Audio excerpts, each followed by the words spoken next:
तो उपदेश में से नहीं है मनुस्मृति। ठीक है, वो कल उसमें सुभाषितानी के नीचे लिख देते हैं ना सर, उसमें से है, मतलब कल देखूंगी मैं इसको। देखिएगा, देख करके बताइए आराम से। मनुस्मृति का ही है जी वैसे तो। संस्कृत भाषा वैज्ञानिक दृष्टि से भारोपीय परिवार, ये भी पूछने की संभावना हो सकती है, संस्कृत भाषा किस परिवार की है? भारोपीय परिवार की है। ग्रीक, लैटिन, अंग्रेजी, रूसी, फ्रांसीसी, स्पेनी आदि यूरोपीय भाषाएं भी इस परिवार में है। तो आप लोग कंफ्यूज ना होइएगा कि ग्रीक, लैटिन, अंग्रेजी ये सारे के सारे भारोपीय परिवार में। ठीक है, इन भाषाओं में संस्कृत जैसी ही ध्वनि अर्थ वाले अनेक शब्द मिलते हैं। ईरानी भाषा तो संस्कृत से बहुत अधिक मिलती है। पिछले 200 वर्षों में यूरोपीय विद्वानों ने संस्कृत का पर्याप्त अध्ययन इन भाषाओं से तुलना करके आधार पर किया है। इस दृष्टि से संस्कृत भाषा विदेशों में अत्यधिक आदर पा चुकी है।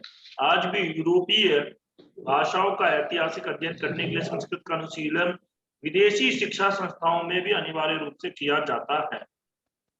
देखिए, हमारे देश की प्राय सभी आधुनिक भाषाएं संस्कृत से जुड़ी है। हिंदी, मराठी, गुजराती, बंगला, उड़िया, असमिया, पंजाबी, सिंधी आदि भाषाएं भी इससे विकसित हुई। दक्षिण भारत की तमिल, तेलुगु, कन्नड़, मलयालम में भी संस्कृत के बहुत से शब्द मिलते हैं जिन्हें उन भाषाओं ने अपने ढंग से अपनाया है। इसी प्रकार दक्षिण भारत की द्रविड़ भाषा, वो द्रविड़ परिवार की भाषा है। ठीक है, द्रविड़ भाषा है, या जिसे इंग्लिश में बोलते हैं द्रविडियन। ठीक है, से संस्कृत ने भी समय समय पर अनेक शब्द लिए हैं तथा उन्हें अपने रूप में ढाल लिया है। यही कारण है कि पृथक भाषा परिवारों की होने पर भी दोनों का परस्पर सामंजस्य है। संस्कृत भाषा ने राष्ट्र की एकता के लिए बहुत बड़ा कार्य किया है। विष्णु पुराण की ये उक्ति, अब देखिए, यही प्रश्न आपसे यूपी मतलब यूपी कह रहा हूं, बीएसएसबी पीजीटी में पूछा हुआ प्रश्न। उत्तरम यत् समुद्रस्य हिमाद्रेश्चैव दक्षिणम वर्षम तद भारतम प्राहु भारती यत्र संस्कृति। तो विष्णु पुराण की ये उक्ति है, और वर्षम तद भारतम प्राहु, भारत की जगह पर फिल इन द ब्लैंक्स था। ये पूछा हुआ प्रश्न है। तो ऐसे प्रश्न यहां से पूछ लिए जाते हैं। जो देश वर्ष समुद्र, हिंद महासागर के उत्तर और हिमालय के दक्षिण में अवस्थित है उसे पहले के लोगों ने भारत कहा है, और वहां की प्रजा भारतीय यानी कि भारतीय कहलाती।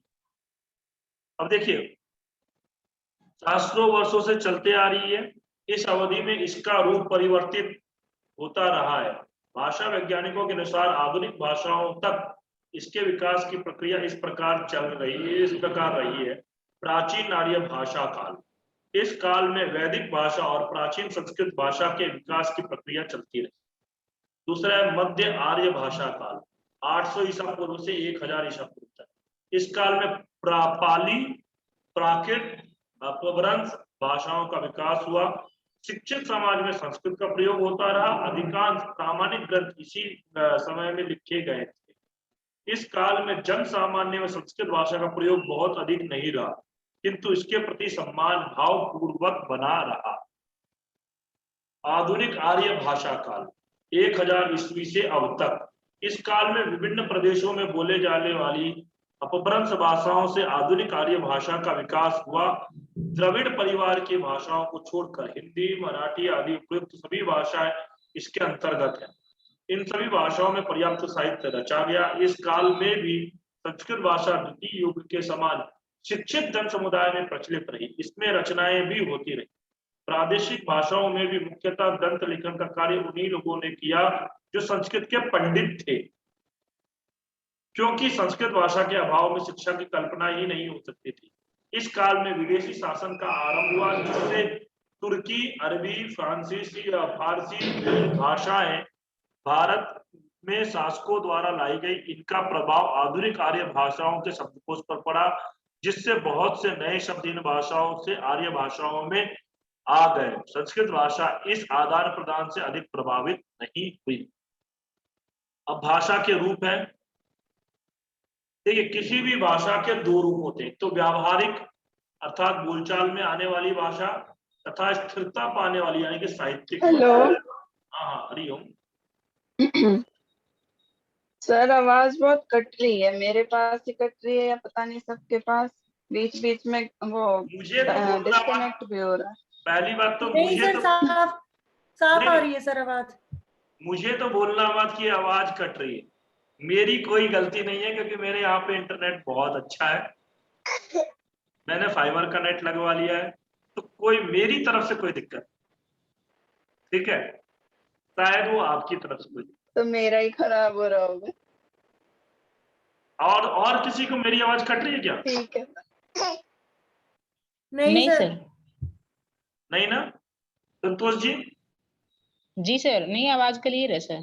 क्लियर है ना? तभी मैंने पहले ही बोल दिया मुझे तो बोलना मत, क्योंकि क्या है, मैंने आज भी उसको फोन किया था, रीज्वाइन कर लो, ठीक है, हाँ रीज्वाइन कर लो। और मैंने आज भी पता है उसको फोन किया था, मैंने 30 Mbps की जगह पर मैं 50 Mbps लगवाया, सबने 30 Mbps लगवाया। मैंने बोला भले ही 100-200 रुपये एक्स्ट्रा ले लो, उससे कोई वो नहीं है, लेकिन स्पीड में कोई कमी नहीं होनी चाहिए और कभी ऐसा ना हो। तो इसलिए मेरी तरफ से कोई ऐसी बात नहीं है, मैं एक्स्ट्रा पैसे देकर के खर्च कर रहा हूँ, क्योंकि क्या है, पैसे का जो बात नहीं है, बात समस्या कहाँ होती है पता है क्या, जब कटता है ना तो मुझे भी बहुत खराब लगता है, आप लोगों को भी खराब लगता है। बीच में 2-3 दिन हमने बहुत समस्याएं झेली। जी सर। देखिए, हाँ, फिर उसके बाद में 2 प्रकार की भाषा हो गई, एक तो व्यावहारिक, दूसरी साहित्यिक।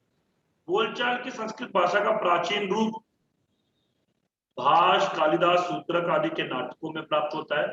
सामान्यतः संस्कृत में जो साहित्य सुरक्षित है वह उसके साहित्यिक रूप का प्रतिनिधि है। निश्चित रूप से बोलचाल की भाषा सरल और रूढ़ि मुक्त रहती है। दूसरी ओर साहित्यिक भाषा परिष्कृत तथा अलंकृत होने लगती है। बोली जाने वाली संस्कृत भाषा व्याकरण और उच्चारण के अनुशासन से मुक्त होकर धीरे धीरे पाली, प्राकृत आदि परिवर्तित भाषा में बदल गई, और जबकि इसका साहित्यिक रूप क्रमशः कठिनाई की ओर बढ़ा। साहित्यिक रूप क्रमशः कठिनाई की ओर बढ़ा, जबकि व्यवहारिक भाषा जो है वो धीरे धीरे करके बदलती। प्राचीन आर्य भाषा काल में संस्कृत के अनेक रूप मिलते हैं, किंतु इस काल के अंत में जब पाणिनि 700 ईसा पूर्व, पाणिनि का समय याद रखो क्या है, आप लोगों में से कुछ लोग नेट का एग्जाम देने वाले होंगे, तो नेट का या जीआईसी का एग्जाम होने वाला है, जीआईसी का भी एग्जाम होने वाला है ना, उसका भी देने वाले होंगे, फिर यूपीएससी का एग्जाम है, आरपीएससी का एग्जाम है, या कोई भी एग्जाम है, उस एग्जाम में पाणिनि के समय के ऊपर में प्रश्न पूछा जा सकता है, ठीक है। तो 700 ईसा पूर्व के व्याकरण से इसे परिनिष्ठित रूप मिला है, तब रूपों की अस्थिरता समाप्त हो गई और भाषा एक ही रूप में स्थिर हो गई। इस काल के बाद सभी संस्कृत ग्रंथ इसी नियत भाषा में लिखे गए। इसका परिणाम यह हुआ कि संस्कृत की वाचिक धारा पाली और प्राकृत आदि भाषाओं के रूप में परिवर्तित हो गई।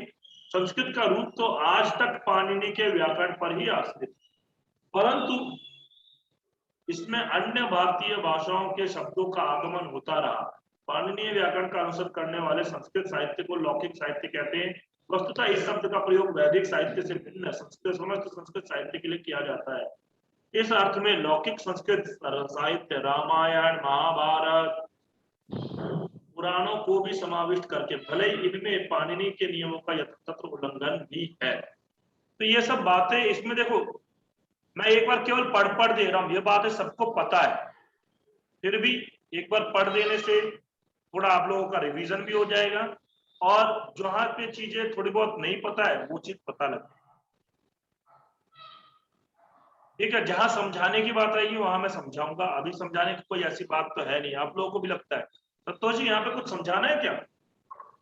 नहीं सर, ठीक है, सामान्य बातें ही है तो हाँ, ये सब सामान्य बात। संस्कृत में संस्कृत साहित्यिक भाषा की क्रमशः 2 धाराएं मिलती हैं। एक तो वैदिक संस्कृत की, दूसरा लौकिक संस्कृत की।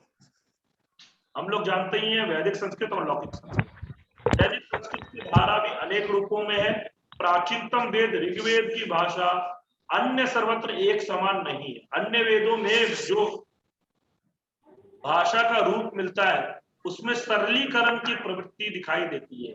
शब्द रूपों और धातु रूपों की अनियमितता तथा अनेकता क्रमशः दूर होती जाती है। अन्य वेदों में हमें गद्य भी मिलता है, जबकि पूरी ऋग्वेद संहिता जो है वो पद्यात्मक है। अच्छा, गद्य के रूप में कौन सा वेद है? ऋग्वेद, सामवेद, यजुर्वेद या अथर्ववेद? हरिओम गुरुजी। हाँ, हरिओम, बोलिए। नमो नमः गुरुजी। गद्य के रूप में यजुर्वेद है कौन सा वेद? गुरुजी, यजुर्वेद। यजुर्वेद। पक्का? हाँ जी, लॉक कर दिया जाए? हाँ जी। कंप्यूटर जी, यजुर्वेद को लॉक कर दिया जाए। ठीक है, आपने बिल्कुल सही बोला। हाँ, आप अब मतलब आप जीत चुके हैं। सर वो अनियत अक्षराणाम वाले भी तो गद्य इसका यजुर्वेद का ही है ना, वो भी तो आता है जी। अनियताक्षरावसानम, अनियत अक्षरावसानो यजुः, ऐसा ही है ना सर? हाँ, अनियत। ये आपके में भी पूछा गया था ना ये प्रश्न? आया था गुरुजी। जी सर। गुरुजी क्या पढ़ा रहे हो? थोड़ा लेट ज्वाइन किया है मैंने। क्या पढ़ा रहा हूँ? हाँ जी, अभी मतलब बुक तो पढ़ा रहे हो क्या 10th की? कुछ पढ़ा नहीं रहा हूँ। अनियताक्षरावसानम यजु, यही प्रश्न हमारे वाले में भी आया था, आपके वाले में भी आया था, और मैंने मॉक टेस्ट में भी दिया था। जी सर।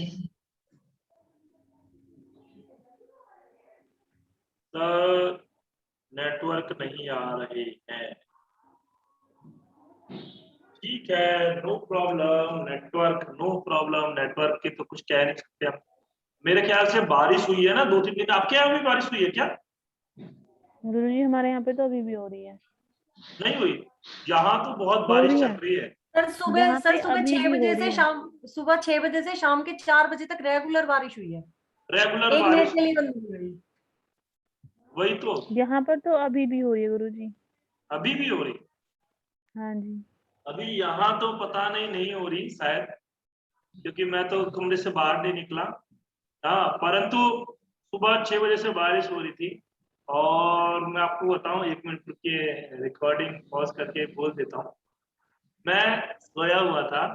हाँ, हम लोग मतलब सुबह पानी आया ना, पानी भरने के लिए छत पे गया, तो हमारे यहाँ पे जो है खिड़की उड़की बंद थी, लेकिन फिर भी पानी आया अंदर कमरे में, और पूरा मैं गीला हो गया। मतलब आधे शरीर तक तो मैं गीला हो गया। मैं नीचे ही जमीन पे ही सोता हूँ, तो जमीन पर जो सोया ना, तो चटाई उटाई सब कुछ गीला। मैं सुबह उठ करके देख रहा हूँ ये क्या हो गया, पूरे कमरे में पानी भरा हुआ। इतना पानी आया, रात में तो नहीं आया, सुबह सुबह पानी आया। सुबह आज 3:30 बजे उठा भी था, 3:15 बजे। मैं सोचा 4 बजे क्लास लूं या ना लूं, फिर मैंने कहा छोड़ो, सो जाते हैं, तो इसलिए सो गया। बारिश हो रही थी ना, इसलिए बारिश में नींद ज्यादा आ जाती है, पता है। रिकॉर्डिंग नहीं हो जी रहा सर है, आती है। ये बात रिकॉर्ड नहीं है, मैंने पॉज कर दिया। सही कह बड़ी रहे गहरी हो निद्रा में सोए हुए थे जी, सर आप। ज़्यादा ही आती है। हाँ, इसलिए मैं रिकॉर्ड वो मतलब पॉज कर लिया है, क्योंकि मैं 3:15 बजे उठ गया था। 3:18 मतलब 3:18 पे। फिर उसके बाद फिर मैंने कहा थोड़ी देर पढ़ने की कोशिश की, फिर मैं सो गया दोबारा, क्योंकि बारिश हो रही थी, बारिश में फिर नहीं हो पाता।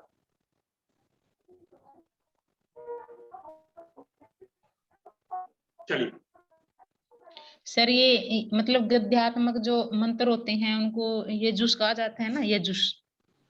हाँ, यजुर्वेद। मतलब यजुष जो भी गद्यात्मक मंत्र हैं यजुर्वेद में ही है ना, तभी तो। हाँ, यजुर्वेद में ही। ठीक है, फिर उसके बाद में आया आपका। तो ये जूस का अर्थ है गुरुजी, जो ये जूस है तो इसका अर्थ यही हुआ फिर अनियत अक्षरावसानो यजु। हाँ, अन्यता अक्षरावसानम जो होता है वो यजु का यजुर्वेद उसको बोलते हैं। वैसे यजुर जो होता है वो यजुर्वेद का मतलब क्या हुआ, यज्ञ से संबंधित होने के कारण, यज्ञ से। यजुर्वेद के अंदर में जाते हो ना, यज्ञ का विधि पूरा लिखा हुआ है और यज्ञ कराने का विधि है, तो इसलिए यजु, यजु, यजुषी, यजूंस ऐसा रूप बनता है। यजु, यजुषी, यजूंस। ये नपुंसकलिंग शब्द है, पता है आपको? यजु, हाँ जी सर। यजुषो, यजुषः ऐसा रूप मत बनाना। यजु जैसे धनु शब्द का बनता है ना, धनु, धनुषी, धनुंसी, वैसे ही आपका इसका भी बनता है यजु, यजुंशी, यजुषी, यजूंस,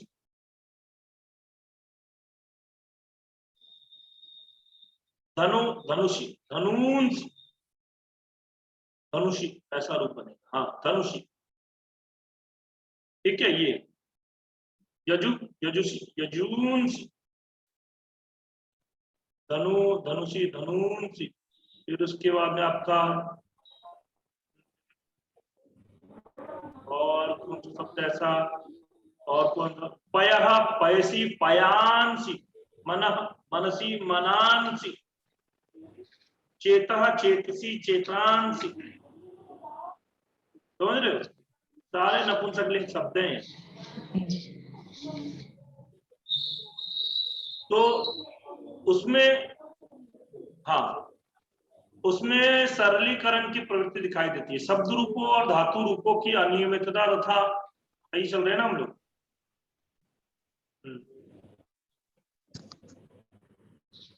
शब्द रूपों और धातु रूपों की अनियमितता तथा अनेकता क्रमशः दूर होती जाती है। अन्य वेदों में हमें गद्य भी मिलता है, जबकि ये हम लोग पढ़ चुके, जबकि ये संहिता जो होता है ऋग्वेद पद्यात्मक है। संहिताओं के बाद उनकी व्याख्याओं के रूप में ब्राह्मण, आरण्यक तथा उपनिषद ग्रंथ प्राप्त। ये सब हम लोग जानते हैं। हाँ, किस वेद का कौन सा ब्राह्मण है ये सब भी हम लोग जानते ही, लगभग प्रायः सामान्यतया जानते हैं। जैसे मान लीजिए शतपथ ब्राह्मण किस वेद का है? सर शुक्ल यजुर्वेद, शुक्ल यजुर्वेद का गुरुजी। अच्छा, छांदोग्योपनिषद किस वेद का है? सामवेद का, सामवेद, कोथुम शाखा, सामदेव की कोथुम शाखा से है। अच्छा, कठोपनिषद किस वेद का है? कठोपनिषद सर यजुर्वेद का कृष्ण है। यजुर्वेद। ईशावास्योपनिषद किस वेद का है? सर ये भी यजुर्वेद का ये ही भी है। यजुर्वेद का ही है सर जी। अच्छा, यजुर्वेद 40 अध्याय है इसमें। जी सर। 40वां अध्याय। बिल्कुल बिल्कुल। और आपका मुंडकोपनिषद, मांडुक्योपनिषद कहाँ का है? अथर्ववेद का है। बिल्कुल। प्रश्नोपनिषद किस वेद का है? अथर्ववेद। अथर्ववेद का है गुरुजी। अथर्ववेद। वो 6 प्रश्न पूछे गए थे ऋषियों के द्वारा, अथर्ववेद में से ही है। क्या क्या? अथर्ववेद का ही तो है सर ये। हाँ, अथर्ववेद। वो 6 प्रश्न पूछे, ऐसा कहीं मैंने पढ़ा हुआ है सर, ये 6 प्रश्न थे वो, मतलब। अच्छा अच्छा, वो 6 प्रश्न, मुझे लगा किसी एग्जाम के बारे में बोल रहे। हाँ, वो प्रश्नोपनिषद में नहीं सर। प्रश्न पूछने के कारण ही इसका जी प्रश्नोपनिषद। अच्छा, एक श्वेता जी सर।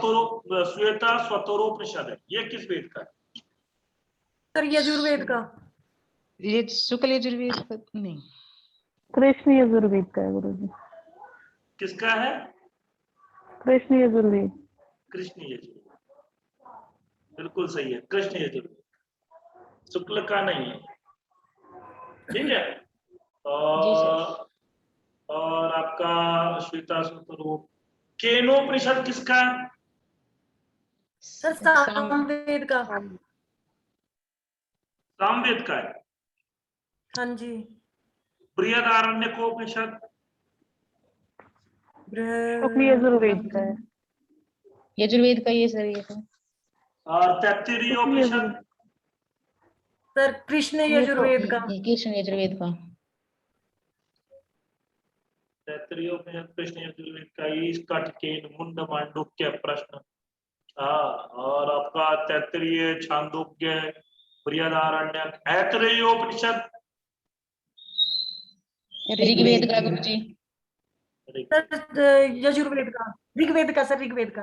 ऋग्वेद का है सर। उपनिषद ऋग्वेद का है, यजुर्वेद जी का सर। नहीं। सर ऋग्वेद वो एकदम से गलत निकल गया मुंह में से। वो सुना सेप वाला आख्यान है ना सर इसमें। हाँ, सुना सेप आख्यान। अच्छा, जी सुना सर। सेप आख्यान में सुना सेप आख्यान जो है उसमें क्या नाम है इसका? सुना सेप के पिता थे, पिता किसके, वो प्रश्न पूछा हुआ। हाँ, सुना सेप के पिता कौन थे? आज ही चर्चा चल रहा, आज ही क्वेश्चन मैंने देखा था नेट के एग्जाम में, 2018 में पूछा हुआ प्रश्न है, पिता कौन थे?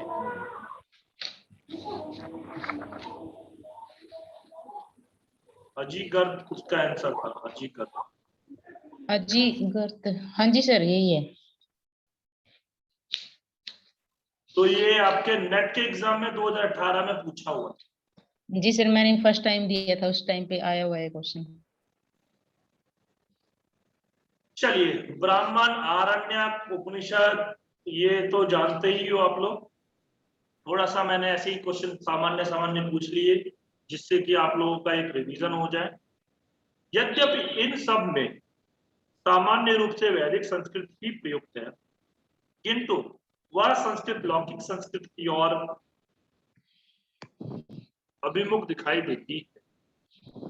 वैदिक संस्कृत, देखिए, वैदिक संस्कृत और लौकिक संस्कृत के संधि काल में हमें रामायण तथा महाभारत जैसे ग्रंथ मिलते हैं। इन ग्रंथों की भाषा वैदिक वाक्यों जैसी सरलता है तथा जटिल शब्द रूपों का अभाव है। इन ग्रंथों की भाषा ने लौकिक संस्कृत साहित्य को विकास का मार्ग दिखाया। इसी काल में संस्कृत व्याकरण के सुप्रसिद्ध लेखक पाणिनि का आविर्भाव हुआ, जिन्होंने अपने समय में प्रचलित संस्कृत का व्यापक अनुशीलन करके अष्टाध्यायी नामक ग्रंथ की रचना, भाषा संबंधी नियम बनाए। उन्होंने तुलना के लिए वैदिक भाषा के विषय में भी अपने निष्कर्ष को सूत्र रूप में उपस्थित किया। पाणिनि ने वेदों की भाषा को सामान्य रूप से छंदस और लौकिक संस्कृत को केवल भाषा कहा।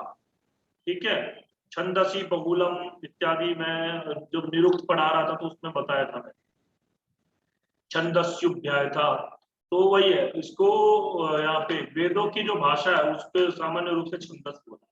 पाणिनि के बाद विकसित संस्कृत साहित्य में भी उसी प्रकार उसी भाषा का प्रयोग होने लगा। कवियों और लेखकों की शैली में जो भी अंतर रहा हो, भाषा वही रही। अन्य वैयाकरणों ने भी पाणिनि के द्वारा स्थापित भाषा को ही मानक स्वीकार कर अपने अपने व्याकरण लिखे।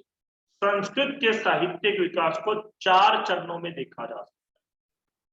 ठीक है, पहला है वैदिक साहित्य, दूसरा है रामायण और महाभारत, तीसरा है मध्यवर्ती संस्कृत साहित्य, चौथा है आधुनिक संस्कृत साहित्य। शास्त्र ग्रंथों की रचना सभी चरणों में होती है। भाषा वैज्ञानिक दृष्टि से इन चरणों का काल इस प्रकार है। वैदिक साहित्य 6000 ईसा पूर्व से 800 ईसा पूर्व तक, रामायण व महाभारत 800 ईसा पूर्व से 300 ईसा पूर्व तक, मध्यवर्ती संस्कृत साहित्य 300 ईसा पूर्व से 1784 ईस्वी तक, जिसमें महाकाव्य, नाटक, खंडकाव्य आदि विधाओं के सरल तथा अलंकृत ग्रंथ लिखे गए। आधुनिक काल 1784 से लेकर के आज तक। ठीक है, आधुनिक काल आ रहा है समझ में? कोई ज्यादा खास बात नहीं है। यहाँ पे 4 भागों में बांटा हुआ है। अब लौकिक वैदिक एवं लौकिक संस्कृत में भेद देख लेते हैं। संस्कृत भाषा के वैदिक रूप में सभी वेदों की विसंगताएं, ब्राह्मण, आरण्यक, उपनिषद ग्रंथ लिखे हैं। इसके लौकिक रूप में वेदों का उपयोग बतलाने वाले वेदांत ग्रंथ रामायण, महाभारत, नाटक, काव्य, कथा साहित्य, आयुर्वेद आदि के संबंध ग्रंथों की ग्रंथों की रचना विभिन्न युगों में हुई। वैदिक संस्कृत में मुख्यतः धर्म प्रधान साहित्य की रचना हुई। जिसका उपयोग यज्ञ आदि में होता था। लौकिक संस्कृत में जीवन के अन्य अन्य अनेक पक्ष भी मिलते हैं। वैदिक संस्कृत का आरंभ तो पद्य से ही हुआ, किंतु धीरे धीरे गद्य का भी साम्राज्य छा गया।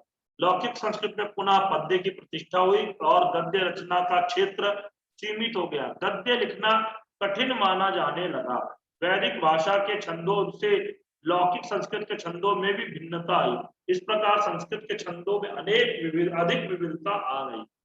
भाषा की दृष्टि से वैदिक संस्कृत लौकिक संस्कृत से बहुत भिन्न है, किंतु यह भिन्नता ऐसी नहीं जैसे संस्कृत और प्राकृत में है।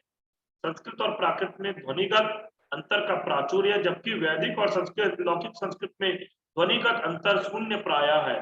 विशेष रूप से शब्दगत भेद ही अधिक है। दोनों एक ही भाषा की दो शैलियां हैं। वैदिक संस्कृत में शब्दरूप संख्या में अधिक है, लौकिक संस्कृत में कम है। जैसे संस्कृत शब्दरूप गंतुम जाने के लिए, वैदिक भाषा में इसके अतिरिक्त इसके अर्थ में हम लोग पढ़ चुके थे ना, अध्यय तध्यय अध्यय कध्यय, सुन वाला सूत्र पढ़ चुके थे ना, वही है गंतव्य गमध्य गंतो हो इत्यादि रूप मिलता है। ये सारा तुमुन के लिए प्रयोग। तो अकारांत शब्दों में प्रथमा विभक्ति बहुवचन में प्रियाः प्रियासः जैसे दो रूप वैदिक में मिलते हैं। तृतीया में प्रिय ही प्रिय भी दो रूप मिलते हैं, जबकि लौकिक में एक ही मिलेगा। ठीक है ना, लौकिक संस्कृत में एक कम होकर प्रियाः और प्रिय ही रहेगा। इस प्रकार दोनों भाषाओं में मुख्य अंतर वैदिक भाषा में शब्दों के वैकल्पिक रूपों की अधिकता और लौकिक भाषा में शब्दों के वैकल्पिक रूपों की न्यूनता है। ठीक है, समझ में आ रहा है बात? जी सर। अभी ये इसमें कोई उतना खास नहीं आया है, परंतु प्रश्न यहां से सामान्य, देखिए हमारे यहाँ पे सामान्य प्रश्न ज्यादा बनेंगे। कठिन प्रश्न जो बनेगा वो कहाँ से बनेगा वो भी मैं आपको बताऊंगा। ठीक है, जो सबके लिए कठिन होगा परंतु आपके लिए वो आसान हो जाएगा क्योंकि आप पढ़ चुके होंगे। इसलिए आधुनिक आर्य भाषाओं से संस्कृत का घनिष्ठ संबंध है। ऊपर कहा गया है कि संस्कृत भाषा से ही प्राकृत भाषाओं का विकास हुआ। ये भाषाएं जन सामान्य में प्रचलित हुई। संस्कृत नाटकों में भी इनका प्रयोग कुछ पात्रों के संवाद के रूप में होने लगा। इसमें स्वतंत्र ग्रंथ भी लिखे गए जिनमें काव्यों की संख्या अधिक थी। उधर आरंभिक बौद्ध साहित्य पाली भाषा में लिखा गया। जैन धर्म के ग्रंथ अर्धमागधी प्राकृत का एक भेद में लिखे गए और प्रथम शताब्दी के बाद इन धर्मों के ग्रंथ संस्कृत में भी लिखे गए। प्राकृत का विकास उत्तरी मध्य भारत के विविध क्षेत्रों में विभिन्न रूप से हुआ। इसलिए प्राकृत के महाराष्ट्र में सौरसेनी, ये सब प्रश्न पूछा जाता है कि कौन सा प्राकृत कहाँ का है। पश्चिमी उत्तर प्रदेश में सौरसेनी, मागधी का है पूर्व भारत में, अर्धमागधी का है पूर्वी उत्तर प्रदेश में, और पैसाची कहाँ है सिंध और पश्चिम उत्तर में। ये मुख्य भेद है, जबकि उपभेदों की संख्या अधिक है। ठीक है, ये याद रखिएगा। सौरसेनी कहाँ पश्चिमी उत्तर प्रदेश में, पूर्वी उत्तर प्रदेश में अर्धमागधी है, पूर्वी भाग में मागधी है, और पैसाची सिंध और पश्चिम उत्तर प्रदेश।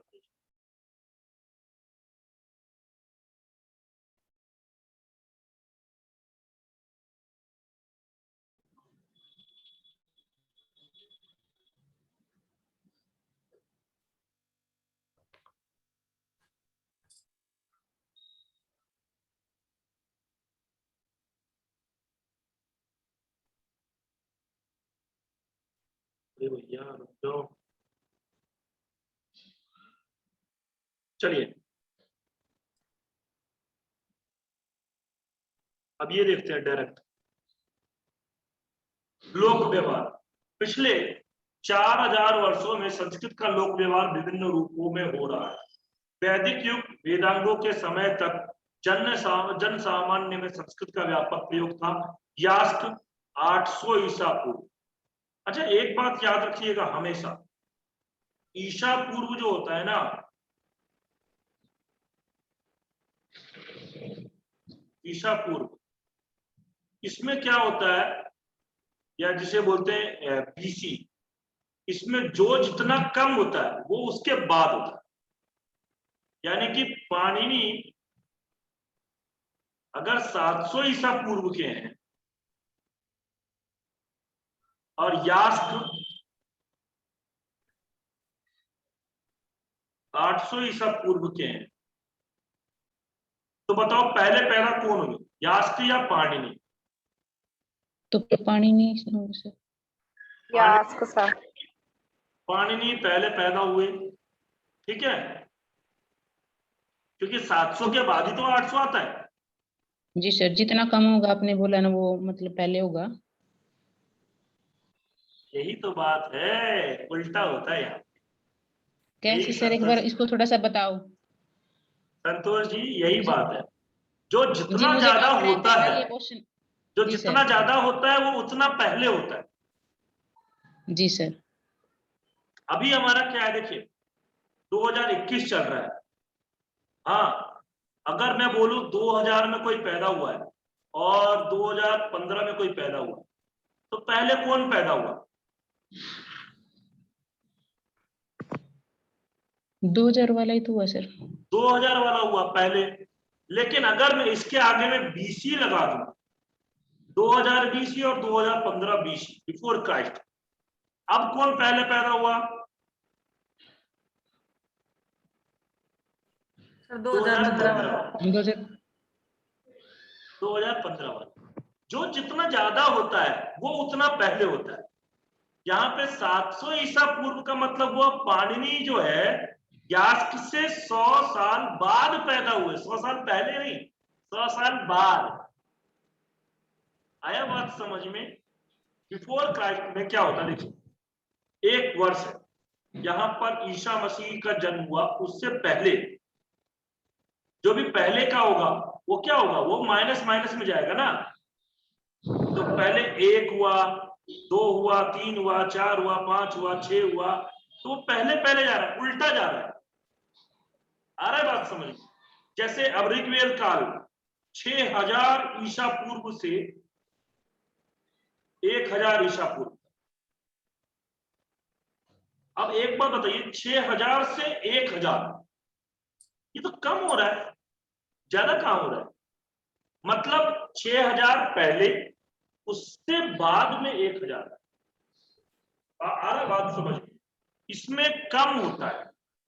अगर हम अभी बोले, अभी इस समय में अगर मान लो बोले कोई 1900 से 2000, तो यहां पर 1900 सच में कम है और उससे ज्यादा हो रहा है 2000, परंतु यहां उल्टा है। संतोष जी आ रहा है समझ में बात? जी सर। इसलिए बिफोर क्राइस्ट में जो जितना ज्यादा होगा वो उतना पहले होगा, जो जितना कम होगा वो उतना बाद में होगा। इधर वैसा नहीं है, जो जितना ज्यादा होगा वो बाद में होगा और जो जितना कम होगा वो उतना पहले होगा। लगता है मेरे लैपटॉप की बैटरी कम हो गई, लगाना पड़ेगा चार्ज। 1 मिनट रुकिए बस।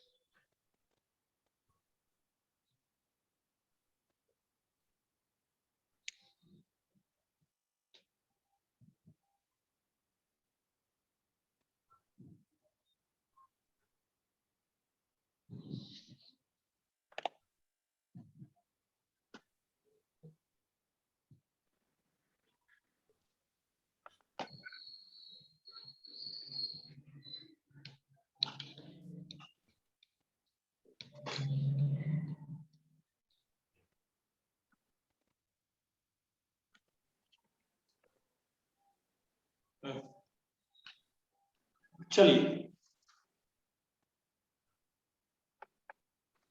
ठीक है, कहाँ गए, ये आ गए। हरिओम। जी सर। हाँ, तो ये समझ में आया, यास्क पहले हुए या पाणिनि पहले हुए? सर यास्क। यास्क में सर। अगर मान लो मैं लिख दूं पतंजलि,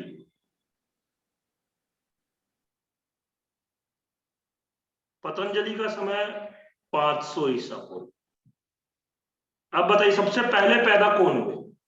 सर सबसे पहले यास्क, फिर पाणिनि, यास्क। फिर पतंजलि। बिल्कुल, यानी कि इसमें क्या है, जो जितना पहले हो रहा है वो उतना बाद में हो। ठीक है, सबसे पहले वो यास्क, यास्क के बाद वो पाणिनि, पाणिनि के बाद पाणिनि, पतंजलि। ठीक है, ये हमेशा जी सर। बिफोर क्राइस्ट में मुझे भी बहुत प्रॉब्लम हुआ करती थी।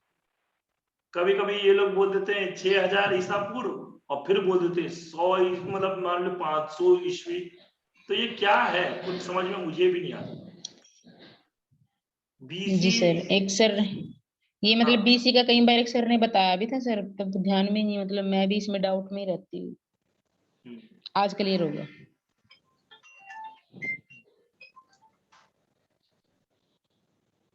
ठीक है, चले आगे। जी सर। तो ये पतंजलि ने भाषा की प्रवृत्तियों को लोकाश्रय कहा, उसी का विवेचन अन्वाख्यान व्याकरण करता है। वाल्मीकि ने शिष्ट जनों में परिष्कृत तथा शेष जनों में साधारण संस्कृत के प्रयोग का संकेत किया है। अनेक धर्म प्रचारक जैनों ने प्राकृत तथा बौद्धों ने पाली का भले ही प्रयोग आरंभ किया था, किंतु ईस्वी सन के प्रारंभ से दोनों को शास्त्रीय विचार विमर्श के लिए संस्कृत का आश्रय लेना पड़ा। पाषाणों, ताम्रपत्रों आदि के अंकित अभिलेख कुछ अपवादों को छोड़कर संस्कृत में ही। चीनी यात्री ह्युनत्सांग बहुत प्रसिद्ध चीनी यात्री हुआ है। इसे 629 से लेकर के 643 ईस्वी के बीच में। अच्छा, ये किसके आया था ह्युनत्सांग, किसके? हर्षवर्धन के समय में। हाँ, हर्षवर्धन के शासन काल में। जी सर। ठीक है, कभी कभी एग्जाम में पूछा जाता है ये प्रश्न। जी सर। के बीच भारत का भ्रमण करने वाले के अनुसार बौद्ध लोग सामान्य वाद विवाद में संस्कृत का प्रयोग करते थे। रामायण महाभारत का सामान्य जनता में पाठ होता था, जो संस्कृत के सर्वजन गम्य होने का प्रमाण है। कश्मीरी कवि बिल्हन का नाम सुना है? बिल्हन के ग्रंथ का नाम क्या है? विक्रमांक देवचरित। विक्रमांक। क्या है? सर विक्रमांक देवचरितम। हाँ, विक्रमांक